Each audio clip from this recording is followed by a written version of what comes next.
नमस्कार दोस्तों, मैं सौम्या मिश्रा और आप देख रहे हैं मौलिक शक्ति। पिछले दिनों एक बार फिर से तमाम वकील, सुप्रीम कोर्ट के वकील, महमूद पराचा की बात कर ली जाए या फिर भानु प्रताप की बात की जाए, इसके साथ ही ऐसे बहुत सारे एडवोकेट सड़कों पे उतरे। क्यों उतरे? वही पुराना किस्सा, ईवीएम हटाओ। लेकिन आखिर ये ईवीएम क्यों हटाओ? दरअसल ईवीएम को लेकर जो ये लंबी लड़ाई पिछले लंबे समय से चल रही है, इसे लेकर लगातार सवाल उठते हैं। ना सिर्फ विपक्ष बल्कि जनता भी ये सवाल कर रही है कि आखिर क्यों ईवीएम से सरकार जीत रही है जबकि हम तो वोट दे नहीं रहे हैं। ये सवाल जनता का है, ये सवाल ये लोग उठा रहे हैं और इसी को लेकर कल एक बार फिर से सड़कों पे ये सारे लोग उतरे।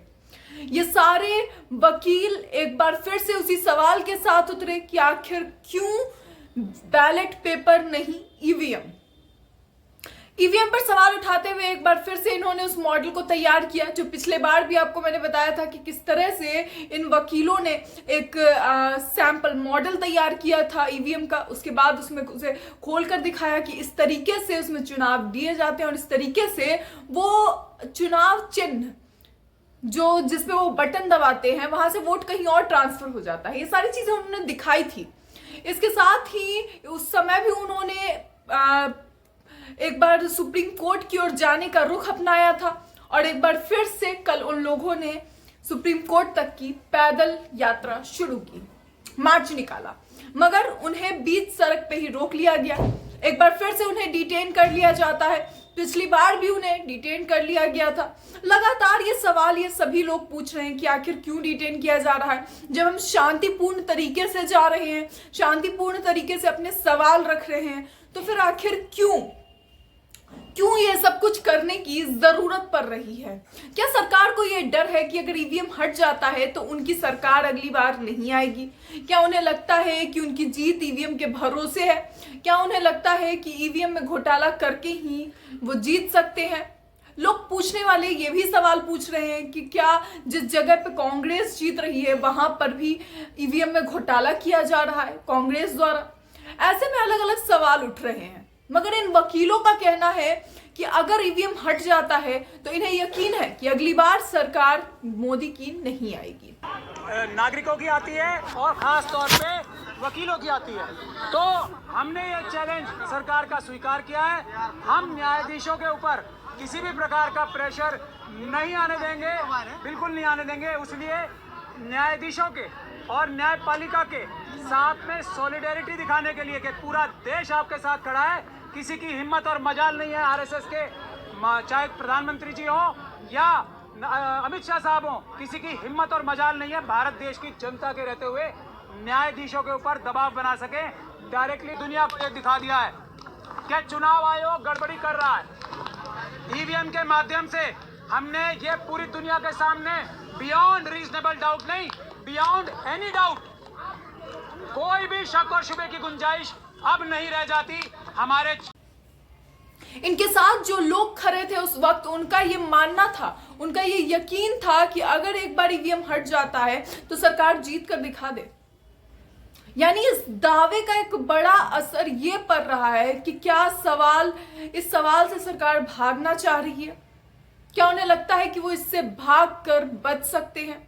इन सभी सवालों के साथ ये सारे लोग कल पैदल मार्च के लिए निकले। पैदल मार्च जो कि पटियाला कोर्ट से शुरू होकर सुप्रीम कोर्ट तक जाना था, मगर एक बार फिर से बीच पटियाला कोर्ट के गेट के पास ही उन्हें पुलिस द्वारा रोक दिया जाता है। कुछ बहसबाजी भी होती है जिस दौरान कुछ पुलिस उन्हें कहती है कि आप आगे नहीं बढ़ सकते हैं। तो वो कहते हैं कि आखिर क्यों नहीं बढ़ सकते, आखिर हम क्यों नहीं बढ़ सकते हैं? इसे लेकर वहां पे बहस होनी शुरू हो जाती है, जिसके बाद ये सभी वकील कहते हैं कि कहीं ना कहीं आप लोगों को तो शूट करने का भी ऑर्डर मिला होगा ऊपर से, यानी कि होम मिनिस्ट्री से, अमित शाह से। ये सारी बात जो उस दौरान हुई थी, हम आपको धीरे धीरे करके सुनाएंगे भी कि किस तरह से ये सारी बातें हुई, किस तरह से वकीलों और पुलिस के बीच में ये बहस हुई और दोनों ने एक दूसरे के रिस्पेक्ट करते हुए अपनी ड्यूटी निभाई। उसके बावजूद जो सवाल उठते हैं वो ये कि आखिर क्यों शांतिपूर्ण मार्च को कभी भी कंप्लीट नहीं होने दिया जाता। ये पहली बार नहीं है,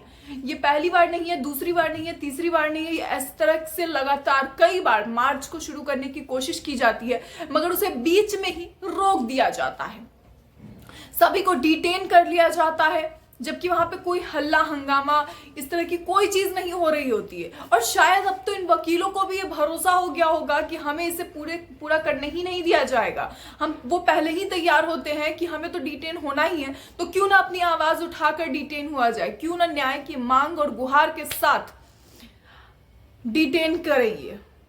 और इन्हें अच्छे से पता है इस तरह की चीजें जब होती है, जब भी आप सरकार के खिलाफ आवाज उठाते हैं तो ऐसा ही कुछ होता है। और इसे लेकर ना सिर्फ, इससे पहले भी मैंने आपको बताया था, ना ये सिर्फ वकील बल्कि इसे लेकर जंतर मंतर पे भी कई बार प्रदर्शन किया गया, कई बार कांग्रेस के नेता इसके खिलाफ आवाज उठाए, इसके साथ ही कई बार लेटर तक लिखा जा चुका है चुनाव आयोग को। आपको याद होगा कि मैंने पिछली बार भी बताया था कि कांग्रेस नेता किस तरह से जयराम रमेश 2 बार लेटर भेज चुके हैं और उसके बावजूद उन्हें जवाब नहीं मिलता है। जब वो इस पे सवाल करते हैं तो उन्हें ये कहा जाता है कि इसमें कोई गड़बड़ी नहीं है।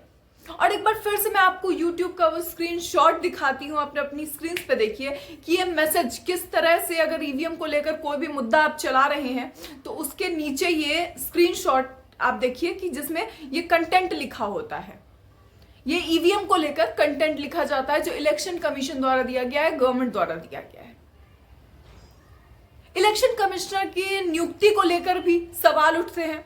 सुप्रीम कोर्ट में यह मुद्दा चल रहा है। सुप्रीम कोर्ट ने साफ तौर पर कह दिया कि आखिर सीजीआई को हटाने की क्या जरूरत थी। इस पे भी लगातार सुप्रीम कोर्ट ने ये सवाल पूछा, नोटिस भेजा है सरकार को कि जवाब दे कि आखिर सीजीआई को क्यों हटाने की जरूरत पड़ी है, क्यों उसमें सिर्फ प्रधानमंत्री और सरकार के नेता, सरकार में जो पार्टी है उनके नेता और प्रेसिडेंट होंगे, क्यों नहीं सीजीआई हैं, क्यों नहीं विपक्ष के नेता हैं। जबकि सुप्रीम कोर्ट ने यह साफ तौर पर बात कह दी थी कि इसमें विपक्ष का नेता होना जरूरी है, सीजीआई होंगे और तब सरकार में बैठे लोग, यानी कि प्रधानमंत्री की इसमें भूमिका होगी।